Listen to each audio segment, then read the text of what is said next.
Perkembangan investasi di bidang infrastruktur pada tahun mendatang akan sangat menarik perhatian bagi para investor, baik investor asing maupun investor lokal.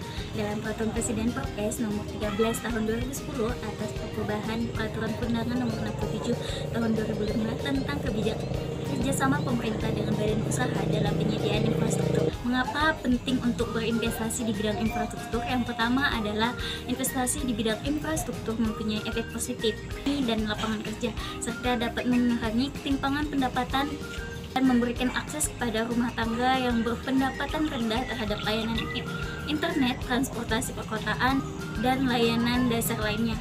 Kedua, penting bagi kita untuk berinvestasi pada infrastruktur modern yang dirancang untuk memenuhi kebutuhan pada abad ke-21. Infrastruktur yang taat terhadap perubahan iklim, misalnya jaringan listrik pintar, sistem pengairan bebas teknologi operasional yang dapat merespon tekanan lingkungan, infrastruktur yang tanggap terhadap tekanan abad ke-21 lainnya seperti urbanisasi dan serangan cyber, serta pengembangan materi dasar, infrastruktur yang ramah lingkungan seperti aspal, beton, dan baja. Strateginya adalah dengan strategi KPBU.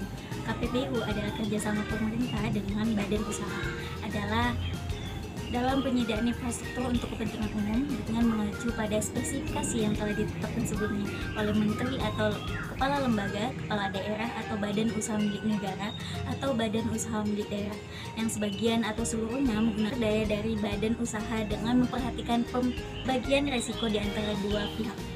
Skema RBU diperlukan karena adanya keterbatasan anggaran atau financing gap dalam memenuhi kebutuhan pembiayaan pembangunan infrastruktur, sehingga diperlukan kreatif financing sebagai solusi selain menggunakan dana APBN. Melalui skema ini, pemerintah mengajak peran serta swasta berkontribusi dalam pembangunan infrastruktur.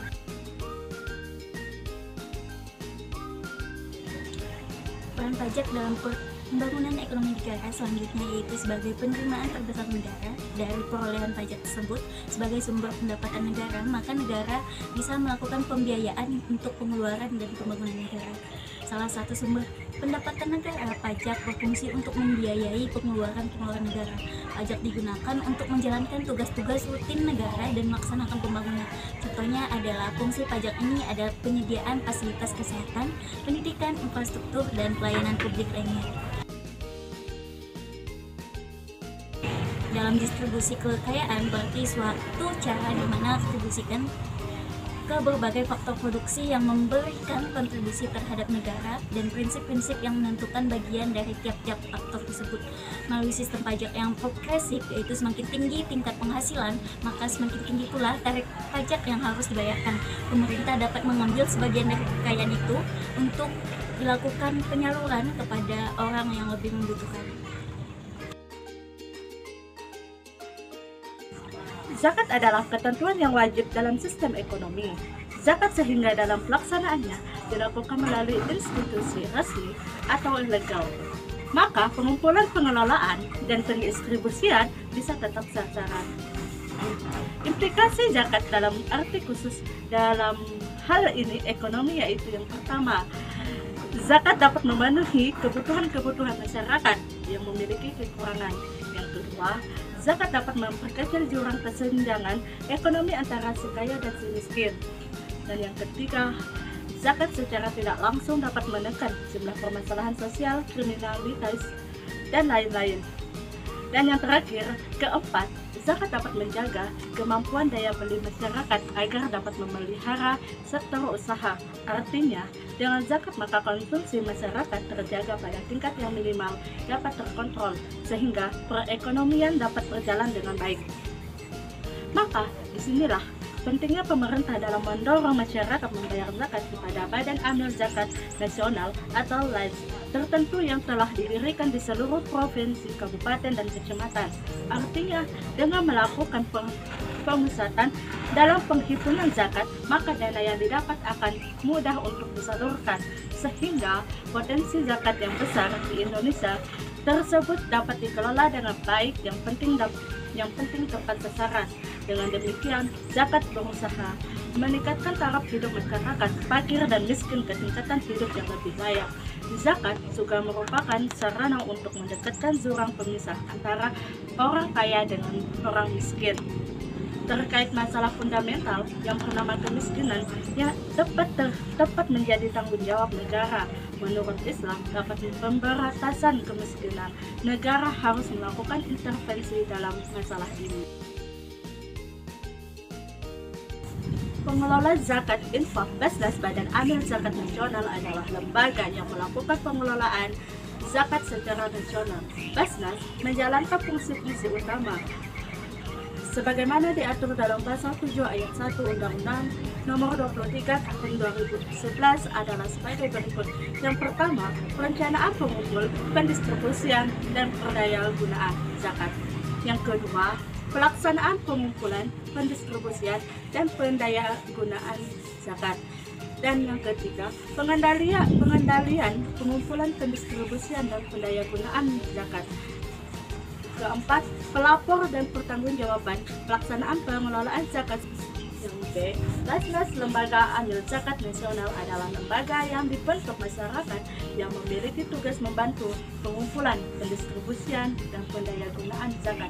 Menurut Undang-Undang Nomor 23 Tahun 2011, untuk dapat menjadi lembaga amil zakat harus memenuhi beberapa standar. Yang pertama, lazim merupakan lembaga pengelola zakat yang dibentuk oleh masyarakat. Kedua, mampu melaksanakan fungsi pengumpulan, pendistribusian, dan pendayagunaan.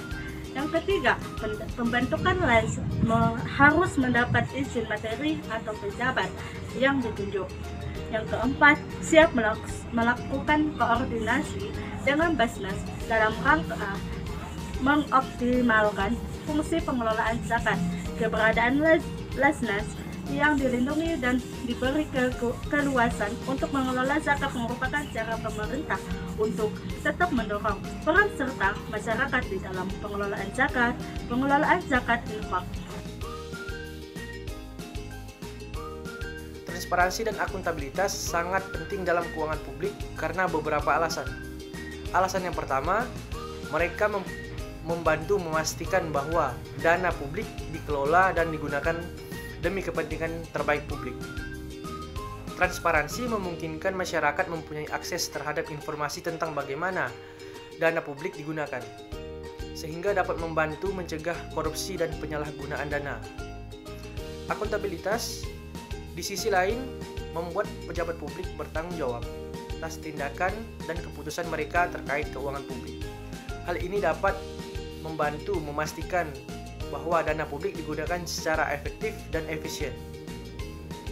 Selain itu, transparansi dan akuntabilitas dapat membantu membangun kepercayaan publik terhadap pemerintah dan pengelolaan keuangan publik, yang merupakan hal penting bagi demokrasi yang stabil dan berfungsi. Upaya yang diambil untuk meningkatkan transparansi di sektor keuangan publik antara lain adalah menyempurnakan sistem akuntansi dan pelaporan keuangan, penyusunan laporan keuangan pemerintahan pusat atau LKPP berbasis aktual,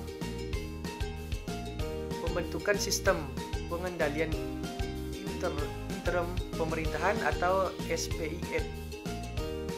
Upaya yang diambil untuk meningkatkan transparansi di sektor keuangan publik antara lain adalah menyempurnakan sistem akuntansi dan pelaporan keuangan.